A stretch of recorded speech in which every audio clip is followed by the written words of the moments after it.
আজকে আমি দেখেন এত ক্রিস্পি একটা নাস্তা বানিয়েছিলাম আর এটা কিন্তু অল্প বানালে চলবে না। আর এটা খেতে যে এত মজার বানানো কিন্তু অনেক সহজ। আসসালামু আলাইকুম সবাইকে। আর এই নাস্তাটা বাচ্চা থেকে বড়রা সবাই কিন্তু অনেক পছন্দ করবে। এখানে পরিমাণ মতো পানি দিয়ে দিলাম একটা ডো তৈরি করার জন্য। এখানে কিছুটা সাদা তিল দিলাম। আর দিয়ে দিলাম লাল মরিচের গুঁড়া, অল্প পরিমাণে দিলাম। তারপর হচ্ছে স্বাদ মতো লবণ দিলাম। আর এখানে ১ কাপ মানে ১ কাপ পুরাটা না আরকি, পৌনে ১ কাপের মতো আমি চালের গুঁড়া দিলাম। তারপরে এখানে 1/2 কাপের একটু কম হবে আমি সুজি দিলাম। তারপরে হচ্ছে ডোটা তৈরি করে নিতে হবে। আর এই যে ডোটা যখন একটু ঠান্ডা হবে তখন এই যে এরকম করে একটু মথে নিতে হবে। আর সুজি দেওয়াতে এটা কিন্তু অনেক ক্রিস্পি হয়, তার মধ্যে আবার চালের গুঁড়া। আর এটাকে আমি ভালো করে মথে নিয়েছি। তারপর এখন হচ্ছে এটাকে ২ টা ভাগে ভাগ করে নিলাম। আর বন্ধুরা যারা আমার চ্যানেলে আজ প্রথম ভিডিও দেখছেন কিন্তু চ্যানেলটাকে সাবস্ক্রাইব করতে ভুলে গেছেন, তাদের কাছে প্লিজ অনুরোধ রইল চ্যানেলটাকে সাবস্ক্রাইব করে আমার পাশে থাকতে পারেন। আর এখন হচ্ছে একটা ভাগ নিয়ে এখন আমি রুটি বানিয়ে নেব। আর রুটিটা যেরকমই হোক আঁকা বাঁকা তারপর কোনো সমস্যা নেই, সাইড দিয়ে এরকম করে আমি কেটে নিয়েছি চাকু দিয়ে। আর এটার সাইড দিয়ে কেটে নিলে নাস্তার শেপটা কিন্তু অনেক সুন্দর আসবে, তার জন্য কিন্তু এরকম করে সাইড দিয়ে কেটে নিতে হবে। আর এই নাস্তাটাকে একটু ডিজাইন করার জন্য দেখেন চাকুর উল্টা সাইড দিয়ে একটু কেটে নিচ্ছি, মানে পুরাটা কাটবো না কিন্তু জাস্ট মানে একটু দেখার সৌন্দর্যের জন্য এই ডিজাইনটা করা।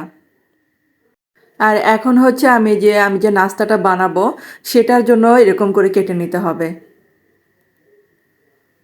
আর আমি কিন্তু আগে থেকে একটু আটা একটু পানি গুলে রেখেছিলাম, এটা এরকম করে সিল করার জন্য যাতে ভাজার সময় খুলে না যায়।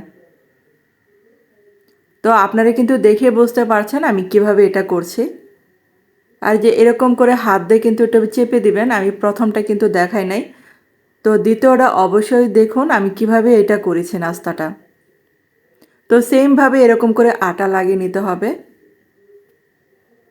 আর এই যে এখানে একটু আটা লাগিয়ে নিতে হবে। তারপর দেখেন এই যে হাত দিয়ে এরকম একটু চেপে দিতে হবে। তো সবগুলো দেখেন সেমভাবে বানিয়ে নিলাম। আর এটা কিন্তু এরকম করে দাঁড় করানো যায়, পড়বে না। আর দেখেন এরকম করে নাস্তা দেখলে বাচ্চারা তো অনেক খুশি হয়। তারপর এখন হচ্ছে এগুলোকে তেলে ভেজে নিচ্ছি। চুলার আঁচটাকে অবশ্যই মিডিয়াম আঁচে রাখবেন, তাহলে দেখবেন একদম ক্রিস্পি হবে। আর এটাতে সুজি এবং চালের গুঁড়া দেওয়াতে এটা কিন্তু অনেক ক্রিস্পি হয়। আর আপনারা কিন্তু অবশ্যই বাসায় বানিয়ে দেখতে পারেন, আর বাচ্চারা তো দেখবেন যে অনেক খুশি হবে এই নাস্তাটা পেয়ে।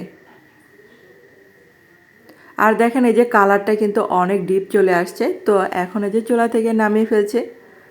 আর ভাজার পরেও দেখেন কি সুন্দর দাঁড়িয়ে থাকবে এই নাস্তাটা। আর এই মজার নাস্তাটা আপনাদের কাছে বন্ধুরা কেমন লাগলো অবশ্যই কিন্তু আমাকে কমেন্ট করে জানাতে পারেন। আর এটা যে এত কুড়মুড়ে হয়েছিল তো কি বলবো। আর এই যে দেখেন এখন একটা ভেঙে দেখাচ্ছে আপনাদেরকে।